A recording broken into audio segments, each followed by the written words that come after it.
Merhabalar, kanalımıza hoş geldiniz. Çok güzel, çok faydalı ve bir o kadar da ilginç bir videoyla karşınızdayız. Tek makas kesiğiyle kağıttan yıldız yapacağız. Evet, yanlış duymadınız. Tek makas kesiğiyle yıldız yapacağız. Bu teknik el sanatlarından dekorasyona kadar birçok alanda çok işinize yarayacak. Evet, sizleri daha fazla merakta bırakmadan hemen videomuza geçmek istiyorum. Evet, gördüğünüz gibi malzemelerimiz A4 boyutunda bir el işi kağıdı ve bir makas. Ve tek kesikle bir yıldız ortaya çıkaracağız. Şimdi hemen ortadan ikiye katlıyoruz.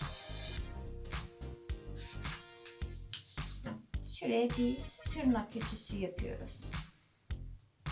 Şu kısmı bakın, orta kısmını ayarlayabilmek için bunu yapıyorum. Sadece şu kadar bir tırnak ütüsüyle. Şimdi sol taraftakini, solumdaki kağıdın hemen şu tırnak ütüsüyle iz aldığım yere getirdim. Tam denk getirmeye çalışayım. Evet.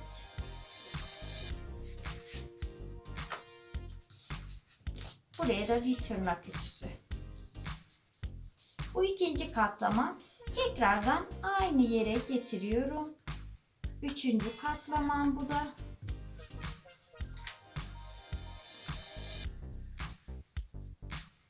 Evet. Buraya da bir tırnak ütüsü. Bakın bu kalan kısmı da geriye katlıyorum. Yani alt kısmı. Fakat kat izlerine aynı dikkat ediyoruz. Aynı hizada olması için.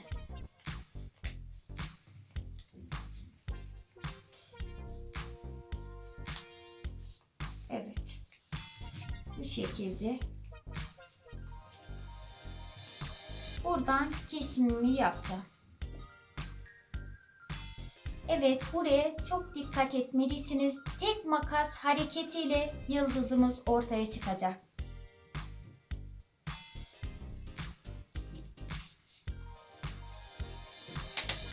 Evet. Şimdi açıyoruz.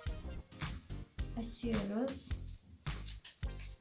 Ve yıldızımız ortaya çıktı. Gördüğünüz gibi çok muntazam, güzel bir şekilde ortaya çıktı. Evet, dikkat ederseniz 5 kanadı da orantılı bir şekilde kesilmiş oldu. Eğer bunu ölçü olarak çizimini yapıp kesmiş olsaydık bu kadar muntazam çizip kesemezdik. Gerçekten hem zaman yönden tasarruf etmiş oluyoruz, hem muntazam bir iş ortaya çıkarmış oluyoruz. İstediğiniz her alanda bunları kullanabilirsiniz. Kumaş üzerinde bunları yapabilirsiniz. Şimdi gelelim bu diğer parçamıza. Evet, burada da bu şekilde yıldızımız yine ortaya çıktı. Bunu da yıldız olarak yine aynı şekilde kullanabilirsiniz. Dışını keserek. Nasıl mı? Hemen yine eskisi gibi katlayıp burada ayrı bir yıldız ortaya çıkaracağız. Evet, bakın eskisi gibi katladım ve bunu yıldız şeklinde yine kesiyorum. Bakın ne taraftan keseceğim önemli bu sefer. Şu kesik olan kısımdan hemen buradan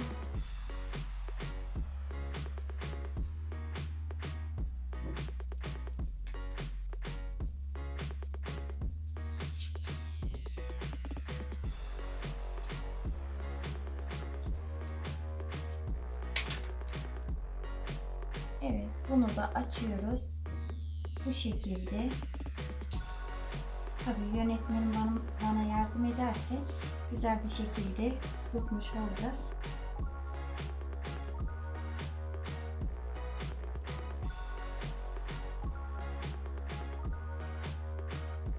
Evet, gördüğünüz gibi tek kesimle, tek makas kesiğiyle iki farklı yıldız kesimi olmuş oldu. İki farklı yıldız derken yine 5 kanatlı fakat içi boş olan ve içi dolu olan yıldız. İnşallah sizler de kendi ilgi alanınıza göre bu tekniği uygularsınız ve istifade edersiniz. Başka bir videomuzda buluşmak dileğiyle. Hoşça kalın.